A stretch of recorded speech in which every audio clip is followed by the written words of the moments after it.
Hello, and welcome to the Steps to Happiness show on Soul Liberty TV. I'm your host, Teresa Greco, happiness coach, author, editor, writer, educator, and Reiki master. Are you ready to tap into your joy and inner happiness? Then the Steps to Happiness show is for you. On my show, my guests and I explore the latest physical, mental, emotional, and spiritual well-being practices that can help lead you back to the happiness within you. The happiness principle for today's show is letting go of the past to be happy in the present. Happiness is found in the now. You can experience the happiness within you when you're not stuck in the past, nor thinking about the future. When you are mindful, you can appreciate the beauty and joy of what life is trying to show you, offer you, and allow you to experience in each moment. However, if you're feeling flustered, stressed, anxious, breathing quickly, your body is tense, your mind is ruminating over doubts, worrying about things that have already happened, not yet happened, or distracted by things not happening the way you desired or envisioned, you're now sabotaging the peace and happiness that is felt in the now by thinking about another time and space. When we focus on the present moment, we can leave our past behind. Our mistakes, our trauma, our regrets, our heartache are forgotten, even just for a few minutes. But trust me, they try to sneak back in whatever way they can. Even when we're trying to steady our minds in meditation, thoughts flow into our heads and try to sabotage the serenity and peace in the now. And if you critically look at those thoughts, you will realize they are thoughts from the past. And that's because of how the mind functions. The mind has 60,000 to 70,000 thoughts a day. And of those thousands of thoughts, 95% of them are exactly the same repetitive thoughts as the day before. We are creatures of habit, which means we do things pretty much the same way every day. We wake up, we get ready, and usually do things in the same order. We go to work, come home, eat dinner, watch TV, go to bed, and the whole process repeats again tomorrow. Neuroscience has shown that most of our decisions, actions, emotions, and behavior depend on the 96% of brain activity that lies beyond the conscious awareness, explaining our habitual nature. This means that 96% and sometimes as much as 99% of our life is lived from the subconscious mind. Therefore, in order to break any habit, we must be wide awake and conscious of what's happening in every given moment. We must purposely say no to the thoughts that want to flow and float into our serenity moment. We must dismiss those recycled thoughts from yesterday or from years ago, trying to sneak into our today. Now, when we understand how the brain works against us, prohibiting us from being in the present, we can become aware of how the past tries to steal our present moments from us. We can then choose to acknowledge the past thought, but then let it go so it remains in the past where it belongs. With mindful awareness, we can effectively navigate through situations, being in control of our thoughts and behaviors, helping us to return to who we are at our core, which is peace, calm, harmony, and joy. Ultimately, being in the now allows us to appreciate and acknowledge that in this moment, we are alive to experience it. With that being said, I'd like to welcome my first guest to the show. She's an author, life coach, motivational speaker. Michell Barker, hello and welcome to the show. Hi, Teresa. Thank you for having me. I'm so excited to have this conversation with you. Thank you. So why don't we start off by you telling us a little bit about you and the work that you do? Okay. So, like you mentioned, my name is Michelle Barker. I'm an author and certified life coach. I also have a podcast, and I am passionate about helping people go from a fixed mindset to a growth mindset through self development content and also assisting them in healing their past. And so, what made you decide to become a life coach that specializes in helping people to work through their past? That's a great question. So, I just found that, like, I'm Latina, born in Panama, and my mother's from El Salvador. And in our culture, I just found that there was a lot of pressure on being perfect, but there wasn't a lot of education or teachable moments to get there. Also, I've been through a lot of traumatizing events, especially as a young girl, and I just found that people in my life they didn't know how to handle it.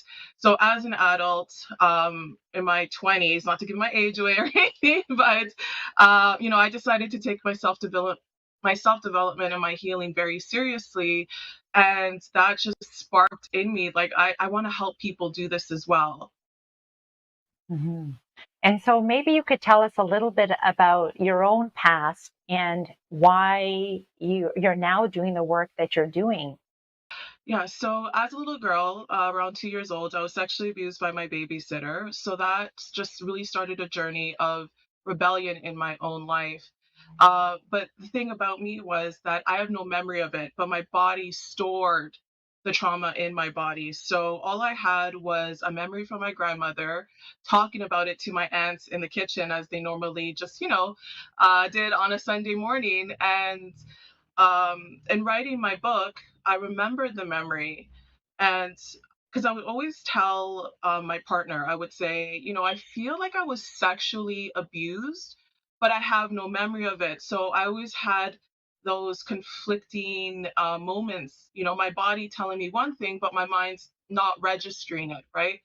So, in remembering that memory, I decided to go to therapy. I decided to take my self development seriously and just to heal myself because, I just wanted to be happy. I found that I would wake up in the mornings and I would feel this weight Mhm. constantly, and I don't want to feel this anymore. I just want to wake up, I want to be happy, I want to be good to people. And in everything that I had to learn, because I learned a lot, now I'm passionate about sharing what I've learned with people and also helping people in that way. Mhm. And so, just before we dive into the different strategies that you basically incorporated into your own life and you use with your clients, who you also coach to help them heal and to let go of things that happened in their past that are really preventing them from feeling the happiness here in the present moment. So, this particular episode is really talking about how happiness is found in the now. That if we are completely mindful and here in this moment, that we can feel the happiness that's there at our core to always feel. However, we are often blocking that. So this show is so much about talking about the ways that if we're not feeling happy, how can we remove the blocks that are preventing us from feeling the happiness within us that is always there for us to tap into. And living in the past is one of the ways that we are blocking ourselves from feeling the happiness that is right now, because our mind, as I explained in the intro of the show, that it lives most of the time in the subconscious mind. Anywhere from like 96 to 99% of the time, our brain is functioning in the past because it is just this organ that keeps pumping the same thoughts over and over and over again. And it leaves us a very slim margin to be able to awaken to those thoughts and to call ourselves always into the present moment, that I'm going to leave my past where it is and to be here now. So as I'm talking to you, I'm completely here, taking everything in with my senses and appreciating what this moment is giving me. But if we're constantly living in the past, we can't do that. And so, just before, like I said, we dive into the strategies that you've implemented in your own life and that you help other people with, why is it important for us to do the work? Why is it important for us to look at those issues? So you mentioned a couple of them already, that you were waking up and you weren't feeling happy in your life, that you're like, okay, I need to deal with this because I want to be my happy self. That's really what you're desiring. You're like, I want to be my happy self, but there are things that are blocking me from that.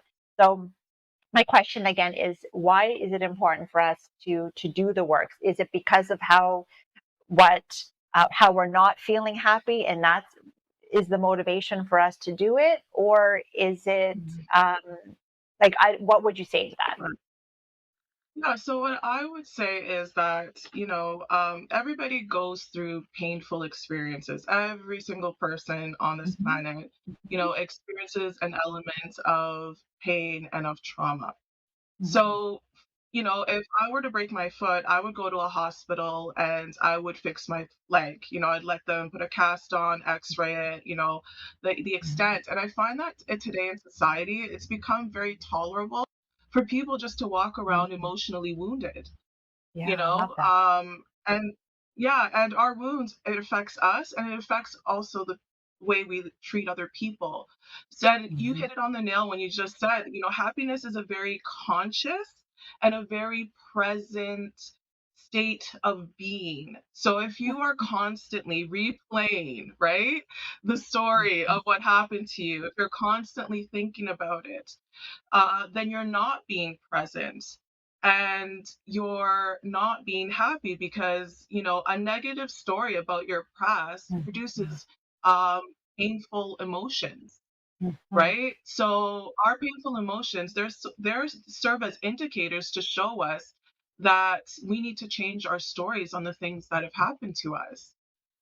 So mhm, that's why I believe, that it's important to heal our past because everything that we do in achieving even the external things is to achieve a level of happiness, But the amazing thing, because I caught, you know, we've had conversations before, and I love when you say that we are happiness. Yeah, things can bring us momentary like happiness, but we are mhm, happiness. We have access to that on a mhm, daily basis, on an hourly mhm, basis. And mhm, so if you do the work of healing your past, then you can achieve that level of happiness that's happening for you in the present moment a lot faster and a lot quicker. mhm. Thank you. Love what you said there. Okay, so now let's go into some of the strategies that have helped you work through your past, as well as what you do with your clients. So, what would one of those strategies be? Okay, so one of them is I call it the inner children, and I think people have heard, about your inner child and healing the inner child, but I firmly believe that we have like wounded inner children, right? Because you might have had something happen to you at 5 years old, and something at 7, and something at 13. So part of having a relationship with yourself is having a relationship with those parts of yourself that are hurting. So for myself, like I mentioned before, I was sexually abused as a little girl. So I remember telling my therapist, man, I feel like I'm damaged beyond repair. And she's like, Mhm, I know that's how you feel, but she's like, is that true? Right. mhm, And so the other strategy is also changing the narrative, changing the story and the way that you view the things that have happened to you as well. So assist, my clients when they say, "Oh, I missed out on the love of my life." But is that true? You know, mhm, because I firmly mhm, believe, what's for you will always be for you. And, life is mhm, all about a second, third, 20th, 100th chance. If you wake up in the morning, oh my gosh, you mhm, have the opportunity to change your life and to make it better and to fall in love with yourself.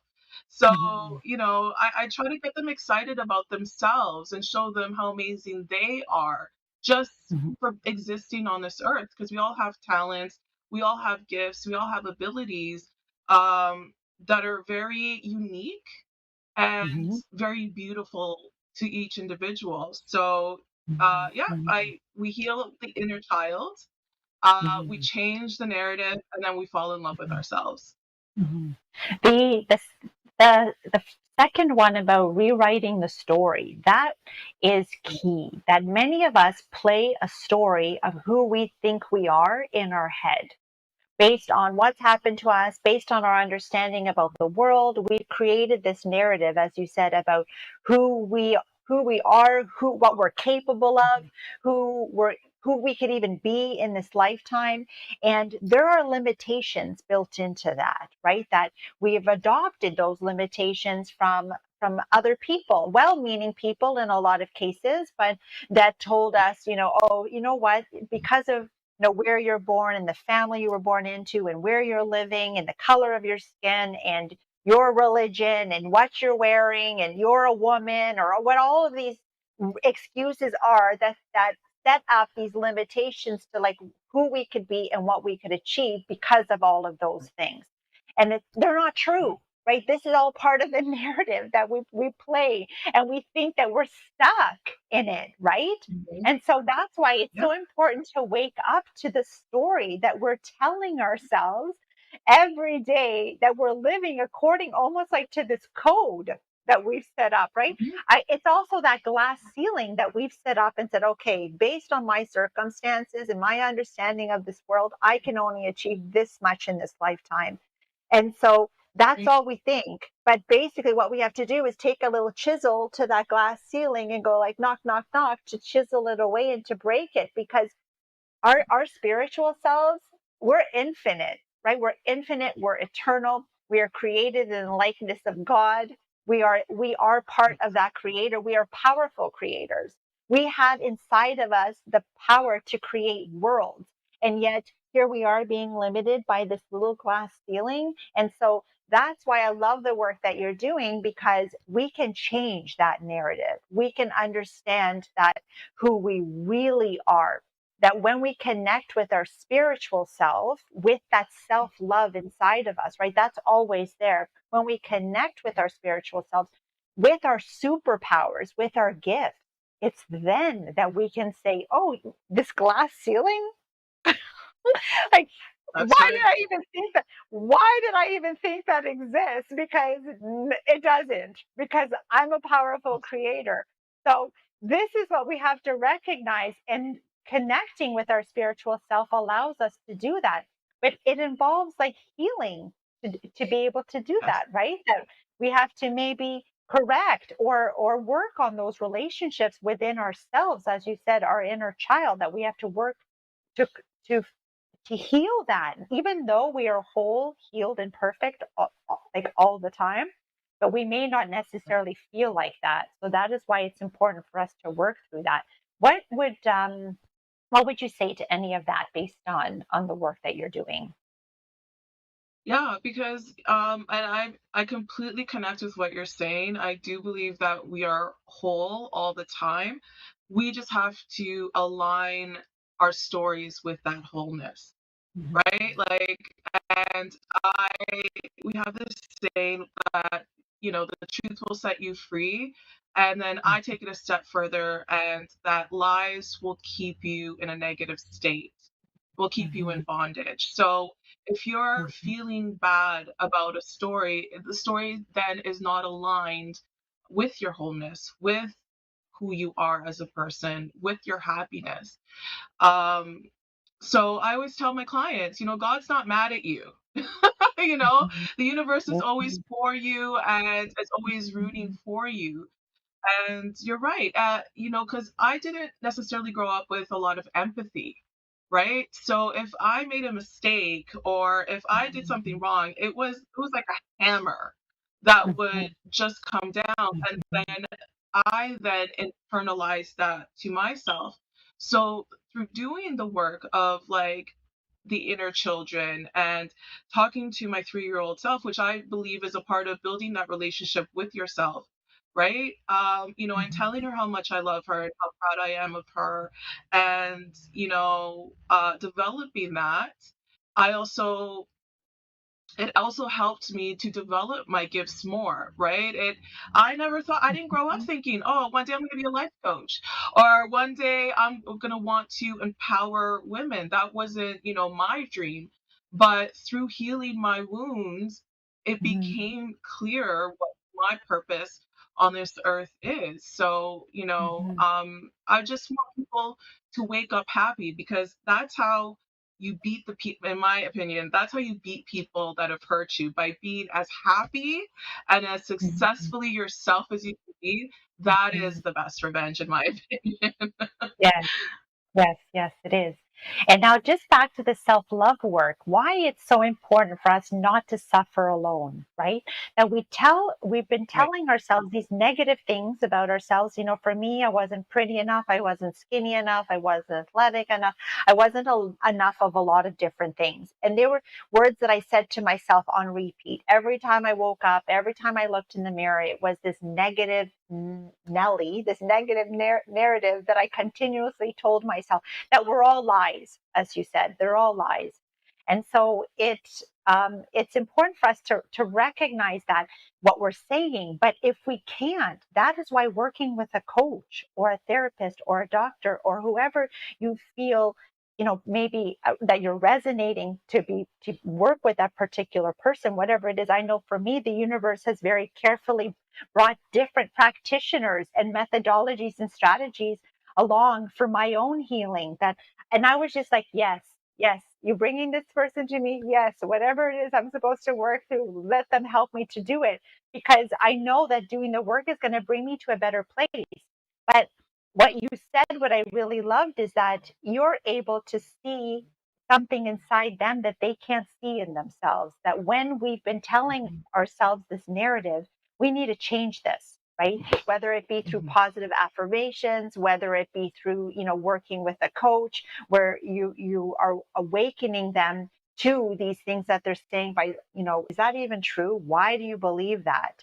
And did you know that you're incredible and amazing and not flawed and capable of Awesome. creating worlds? Like, did you know this? So maybe if you could just say a couple words to why that part you have found essential for your clients in building that self-love within themselves. Yeah, no, I'd love to, because we are the foundation of our lives. We have to wake up to ourselves and spend time with ourselves 24 hours a day, 7 days a week. So why not fall in love with yourself? Why not enjoy your own company? Like, for myself, I can spend the whole day with myself and have a great time. So that's why it's important for me, for people to understand um, self love and the relationship with themselves. Because really, like, you are with yourself all the time. Also, self-loathing doesn't align with the love, with the happiness that you are as a person. Um, and I want people to feel good about themselves. I mean, I grew up in a culture where people really didn't like themselves. And when you don't like yourself, you're really not nice to other people either. You know what I mean? When you're not nice to yourself, Yeah. the like that ceiling that you were talking about, those are our own self-limiting beliefs. When you don't Mhm. believe in yourself, when you don't have confidence in yourself, you're not going to step out and, start your own business, or Mhm. um, you Yeah. know, follow your purpose. You're not going to do those things, right? You're gonna Mhm. you're gonna stay recluse and just believing that you can't do anything. And I see that day to day.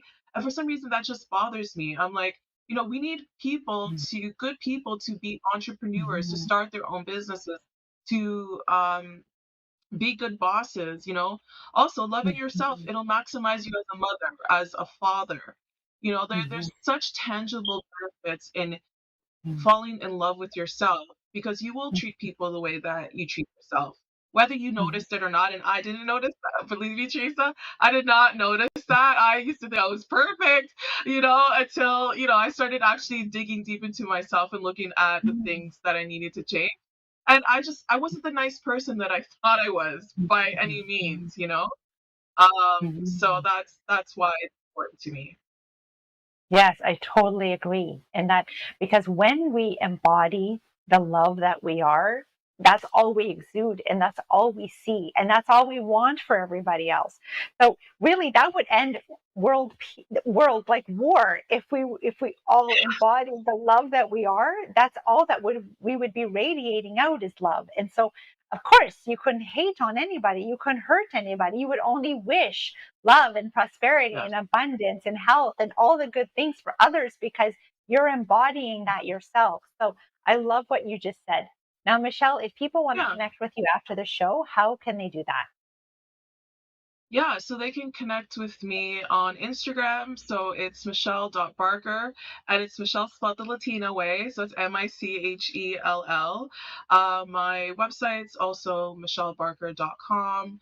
And my podcast is called Soul Charge, and it is on all the major platforms. Thank you, Michelle, for being on the show today and giving us some of the ways we can let go of our past so that we can be happy in the present. Stay tuned as after the break, I'll be speaking with Randy Brown, who will be sharing more about how he's letting go of his past to find happiness in the present. See you after the break. Solivity Magazine and Beyond Words Publishing want to remind you about the importance of continuing to follow public health guidelines to protect yourself, your loved ones, and your community. Please continue to wear a mask, wash your hands, and watch your distance. Please visit these sites for further information about how to stay safe from COVID-19 into the new year.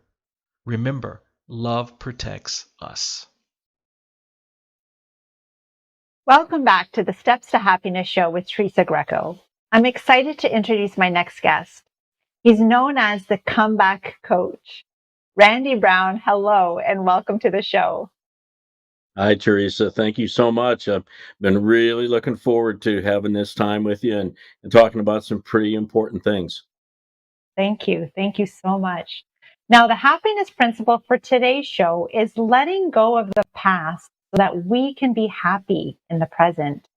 I'd love for you to share and your story so that we can understand how that rings true for you. It definitely reigns true, but it's been a long journey to where I feel as good as I feel right now, today and have for several years now. So, and I won't try to get too deep in this, but just, enough to touch the tops of the trees, if you would, just so I can give everybody an idea of what my life's been. And I do believe that everybody has a story. I do believe that we've all been through really difficult things at varying degrees, but it's part of life. And so, what I will tell you is I loved the game of basketball since I can remember, and I dedicated my life to being a fan of it when I was a younger guy, to really realizing that you could earn a living and that could be what you do when you go to work every day. And I thought that was like the coolest concept ever. I could actually be a basketball coach, which I ended up being. But with that came a decision to become a college coach. And this is where, when my career took off, the things that are involved in an NCAA high major men's basketball position, like I had as an assistant coach at some very high level schools, where you honestly are married to the job because the job requires so much of you in terms of time and in terms of energy and in terms of just mentally being sharp. And there's so much on the line when you walk into the size of the arenas that we do. You realize it's a business and there's a lot of money on the line. That's why they pay us a lot to do the job we do. Well, with that comes a whole line of things: ego, identity, stress, time away from your family if you have a family. And sometimes you can kind of get to where you're thinking you're a little bit more important than you are. And I tried as best I could to keep that in check. But so that's the wave that I rode for 20 years. Now, if I was single, that'd be one thing, but I wasn't. I had a family. And so being able to go home and be the father to young kids and be present for your wife was really a challenge for me the whole time. And so that's what I did for the basis of my career, just to set the table there. And managing a relationship, a marriage is tough enough as it is, but when you have limited time at home, I think it's just so crucial to be able to have the skill of being able to sort of shut things off. And unfortunately, when these cell phones became part of what everybody had in their pocket, that thing rings all day and all night. And that's not a good thing, by the way. And so that was a part of it too. But And but just before you continue, I just want to highlight that there are many people that live that type of life. They're in yes, lots of different types of careers, right? The medical system, maybe in government, entrepreneurs, their own businesses, restaurants, yes, where the hours are long. And when you really love what you're doing, like you really loved what you're doing, and so you were so dedicated to that. And so I just wanted to speak to the fact that many people, don't work 40 hours, that maybe, I remember you telling me that, you were there on weekends and there oh really yeah, late or really early in the morning. And that's like the 40 hours turns to like 80 to 100 hours a week oh, where you're at your easy, job.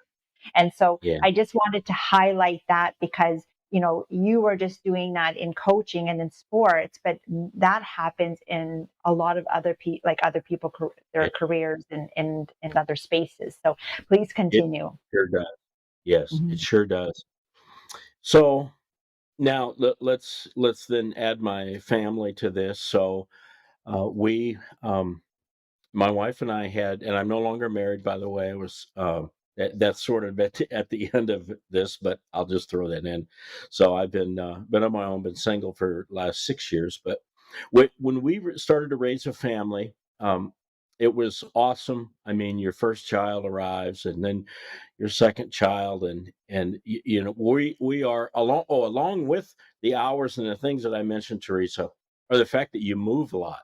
Okay, so we had 7 Mhm. moves in 20 years because it's you have to be mobile when you're in coaching because you're really always trying for the next big opportunity, if you would. And I wanted to be a head coach, and it's very difficult to do in NCAA basketball in the United States. It's just really, really hard. But I accomplished that. And there was no pot of gold at the end of the rainbow, though. I'm still waiting for that. It was supposed to be so much more glorious and great, but it Mhm. wasn't. So that was just part of my journey. So raising children along with working, and that was a challenge. But my goodness, my wife is just unbelievable, and she had an athletic background, and her father was a coach. She understood what basketball coaching was all about and what went with it. She didn't always like it or agree with some things along the way, but she did understand. And so she really was working, but then took some time, a period of time off when the kids. So we had 4 daughters within a span of about I suppose 10 years. And as difficult as and as joyful as I was working in my profession, trying to do the best I could as a father and a husband, uh, the the the world really came crashing down on us in November of 2000 and excuse me 1992. My oldest daughter, we lost our oldest daughter. She passed, and the details aren't important for what we're doing today, but it was a very quick reaction to what we thought was the flu. We learned later it's an unknown, basically kind of a mystery disease, and we lost her before my wife in a small town could even get her to the hospital. She had left us, and they brought me from practice up the hill, not very far, to the hospital, and I knew something bad was on the way. And so I never really got to speak with her before she passed. At that point, I can tell you that that was a crucial part of all of this, because I became so untrusting, not only of life and the nature of life and how things are supposed to go, but really God. And I struggled mightily with the purpose behind all of this, and of course the whys you Mhm. ask and everything. And just a part of us was shattered, and left quite a hole, a scar, if you would. And it's still, the scar still is, it's tough to touch the scar and not still feel pain. Mhm. So we move on, and we have our second daughter. Our second daughter was actually with us at the time, but we move again, and then we move again, and then we ended up losing our third oldest daughter, with the same disease, a very fast acting type of rare disease. And at that point, this guy was ready to check out. And that was a huge, one of the really huge decision periods of my life, because I didn't, I was done. I was done for. I couldn't, I just didn't think I could do it. Not, as I remember now, we were so distant from each other, my wife and I, totally in survival mode. But I went a step further, and I sought out the comfort that I felt like I needed to be able to move on, because I seriously wanted to check out. And that's when my life really took a turn and got interesting, because the use of alcohol was Mhm. at an alarming rate. The amount of time I worked in my coaching was ridiculous. And that was a comfort for me. Working was a comfort, because I've always liked the office. I always liked to be involved in things in Mhm. detail, watching film and the whole thing.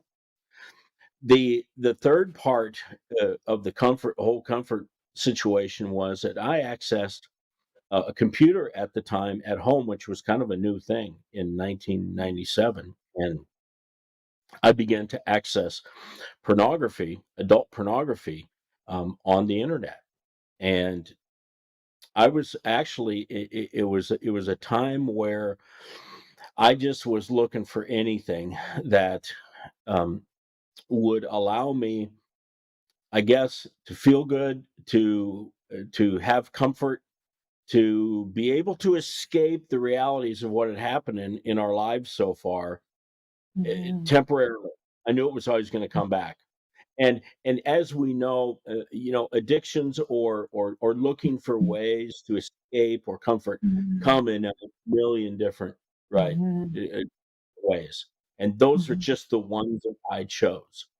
Mhm. And so but I continue to work. I continue to just thrive in my career, and actually did some of my best work of all time at a time when all of the things with coaching are going on, like I mentioned, plus the other comforts, including pornography.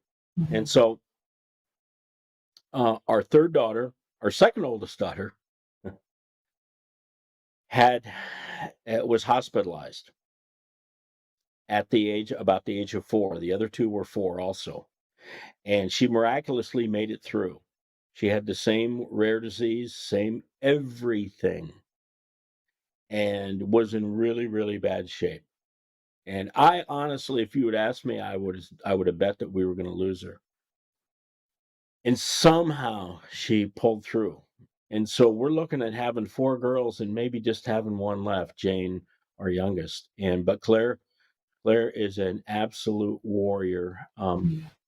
And both our girls are wonderful, and I just treasure them, as you can imagine, like crazy, and they're 29 and 24, but you still see your kids as kids.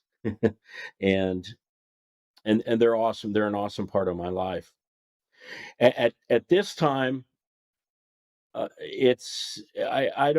think that Teresa, what I had done, just sort of mentally, to frame my relationship with my wife, was that I had this theory, right or wrong, that we didn't have the greatest marriage going. The communication wasn't awesome. We just weren't really, best friends and all the things you hear. And I attributed that to the course of our life and what we have been through, and knowing that how much of a stressor that is on a couple. I don't know if I was kind of justifying the fact that we didn't have a great marriage, but that's the way that I decided to spin it. And I think part of me was right, but part of me was probably wrong too, because it probably was a barrier in my mind to work really hard in couples counseling, which we did on 2 or 3 different occasions based on where we lived. And I just never made the changes that I needed to make. And I think eventually that was really, really difficult for her. So this gets really interesting now, because I'm in my office working one day, and I had 2 fellows knock on my door and walk in, and unbeknownst to me, they were federal agents. And at that point, it was told to me that they had been following me online because someone had tipped them off that I was in a chat room with. And what I thought was innocent and had absolutely no illegalities to it apparently did, because on the basis of that chat, Teresa, the one of the people that was in this chat called the authorities, and at that point an investigation began, and they started to follow me. So this wasn't until about 2.5 years later where they actually decided to come and confront me. A really interesting thing happened in my life at that point. And it would be kind of crazy on one hand to even believe that this could be true, but I was ready. I knew that I could make a phone call, maybe make it all go away, honestly. And I couldn't make that call. I was so tired of living 2 lives. I was so tired of knowing that I had this secret lie and this secret life going on, that I literally was willing to throw away everything in my life to say enough is enough. I know it's wrong. I know this needs to change, and I'll go to any lengths to change it.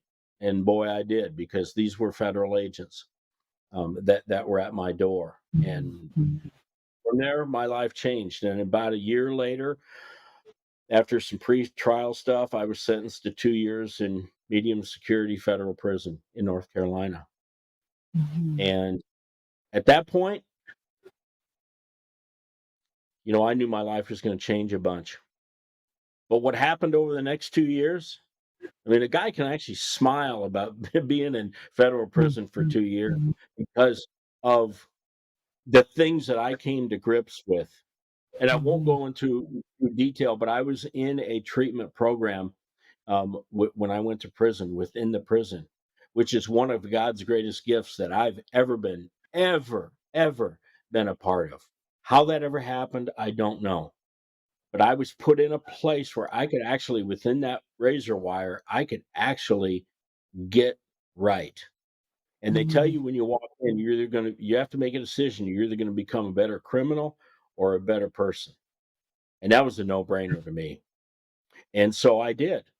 And that time could be, I'm thinking about writing a book about it, just because of all the different factors that were going on. But I had a chance to confront the things that I was holding on to. And wow, had that not happened, I really don't know what would have happened to the rest of my life up until today, because you can come out of that place pretty negative and pretty messed up and pretty angry and pretty defensive, and you're the victim and all. And I knew all that, and I could not.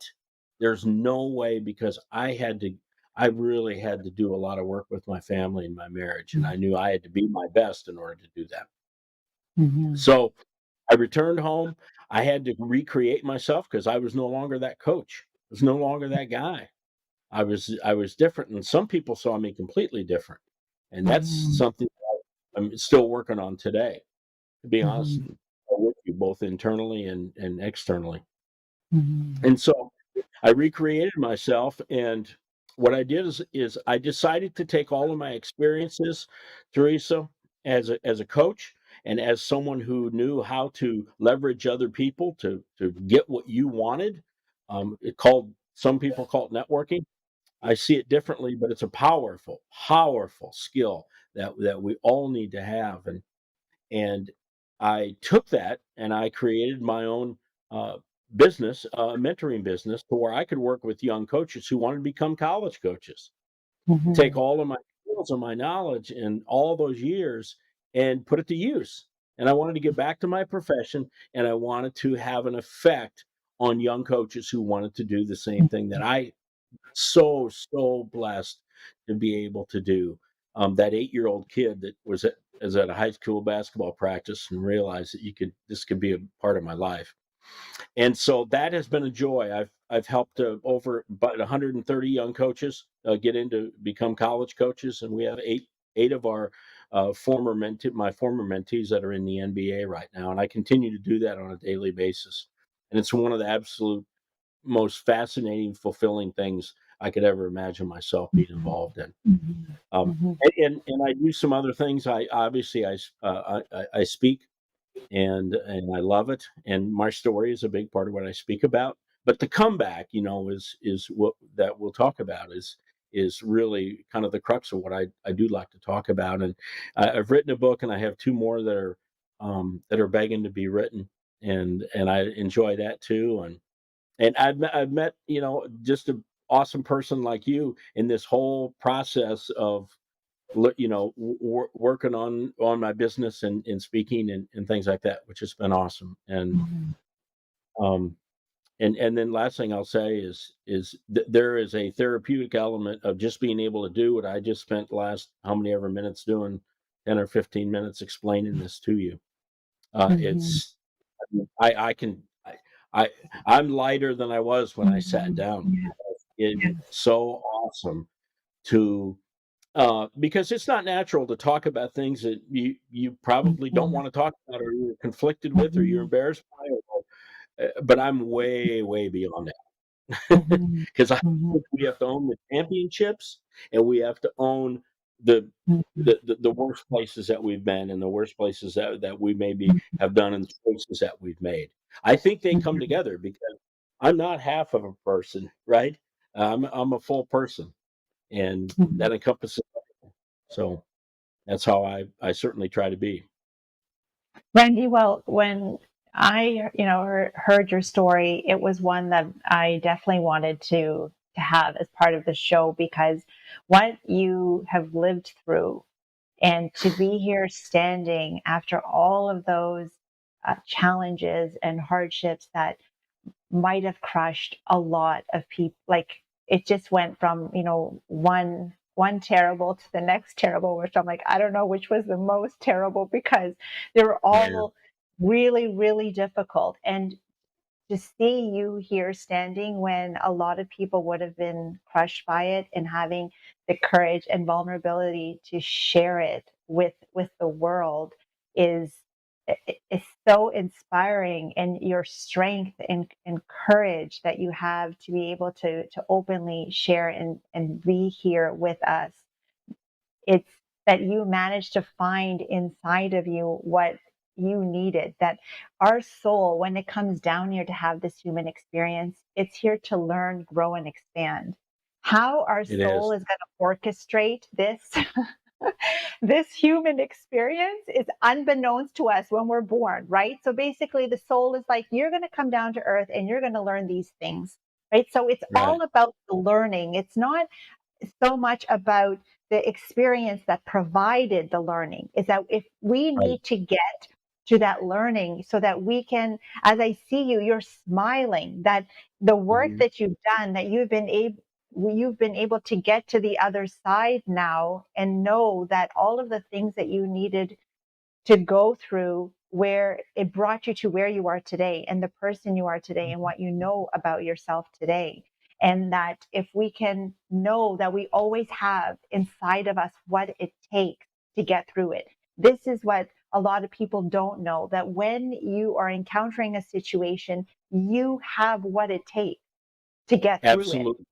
That is why your soul is putting you through this situation, which, could be really sucky at the time, is that it Mhm. knows that you have all of the gifts inside of you to pull you through to get to the other side, where then you'll coast for a while, but then another, like something else will happen that will challenge us Yeah, again so that we can yeah. learn, grow, and expand. And so through everything you've been through, do you feel like that you were able to find the learning and everything that you've been through that basically helped you become the person that you are today? Yes. So there was a giant shift to explain that, a giant shift that has taken place in my life.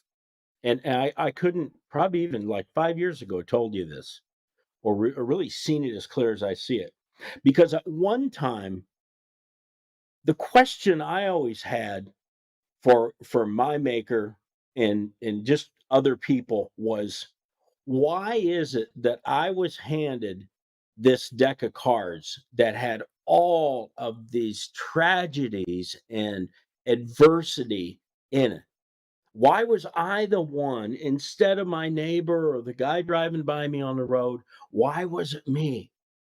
And Mhm, and boy, I rode that one for a long mhm, time, and I'll tell you how I got out of it, but the shift on the other side of it is now, and it's and you alluded to it, is how was it that I had this inside me and I chose to use it, to accept it and to use it and to put it into place and to learn and grow from it?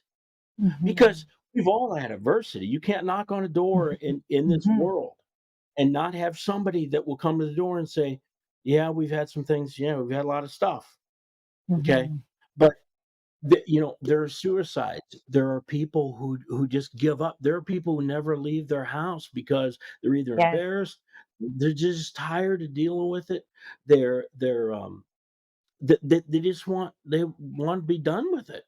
Mhm, And so they also had the choice, but they didn't cash in on that choice, and I did. So my shift is I used to ask, why did these things happen to me and my mhm, family? Now I mhm, ask, I don't really ask why, but I'm like, I know that I had something in me. I was gifted, as a person that went through this whole life. I was gifted with the opportunity to say, yes, I want it way better, and I want to make a huge learning experience from this.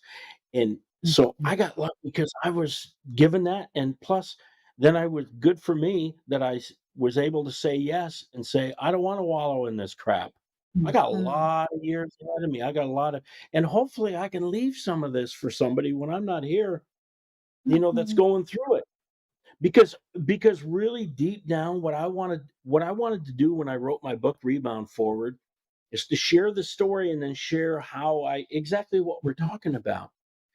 And if I could do that, I thought that mhm, could be the person that just sits in there and is so tired and has given mhm. up on any. I can't make a choice to Yeah. you know to enrich my life. And if they could hear this message or all the messages that are out there that people hear about Mhm, people who have turned their lives in the right direction, and that maybe could flip a switch for somebody. mhm, To me, mhm. that is so cool. You know, Yeah. um, that people can hear a message, and now most of them aren't going to do anything, but some of them are going to sit there Mhm, and because you've spoken, you've written, and you have this show, and how it affects people, and people come up to me, in the past when I've spoken, and they are bawling. They are, mhm, and I mhm, don't need to know the story. I just need to know that switch got flipped, and mhm, hopefully that they'll take it and make some of the decisions that I made. mhm, I just feel so grateful that something within me said, "Hey, let's move forward." And mhm. it's Yes. funny because rebound forward is a basketball term, rebound, right? And a Yeah. forward is a position in basketball, but rebound forward wasn't about basketball. Rebound Forward was about, I got to rebound. I got to get my butt up Yeah. and stand tall, and then decide to go somewhere. I got to move from here. Where am I going to move? I can go back, I can stay, or I can go forward. So I decided to rebound forward. It's amazing. Randy, it's so really so inspirational. I think that is what the takeaway message is, that doesn't matter how bad our past is, that Mhm. we know that we have what it takes to get through it, and that if we can find the learning in it, then it can bring us to the other side where we can be grateful for the learning. Like, Yes, that is hard work. When I listen to your story, I'm like, wow, it is. how, how to find gratitude in all the hardship that you had to endure on so many levels is really like it breaks your heart. It makes you cry. And I just really want to commend you for doing the work and then sharing your message. So as you said, Yeah, anyone who's feeling like they can't go forward in whatever, challenges they're going through, is that, that they could hear your message and know that there is a light at the other end of yeah, that tunnel that's real. That light is real, and you have what it takes to get to that light and to make it to the other side. absolutely. Well, thank you so much. It's always awesome to share, and I just was really looking forward to being on with you. I'd like to leave you with a thought for the day. Why do many of us hold on to the past? Why is it so difficult to let go of experience that have caused us pain and suffering? Understanding how the brain operates and how it recycles the same thoughts day after day can help us to separate our physical self from our spiritual self. Just because we continue to think about the things that hurt us in the past doesn't mean that our thoughts are who we really are. We are spiritual beings having a human experience, which means we came down here for our soul to learn, grow, and expand through various situations and events, some of which are pleasant and some of which are not. It's important to remember that the eternal and infinite part of us, our spirit, is always whole, healed, and complete. Although our physical selves went through the experience, our soul was never touched, hurt, or broken. Knowing this can help us to release the experience by focusing on what was learned from it and coming to a place of gratitude for what happened that helped us to grow and expand, which is what our soul came down to earth to do. Thank you for joining me today, and I look forward to being with you again next week.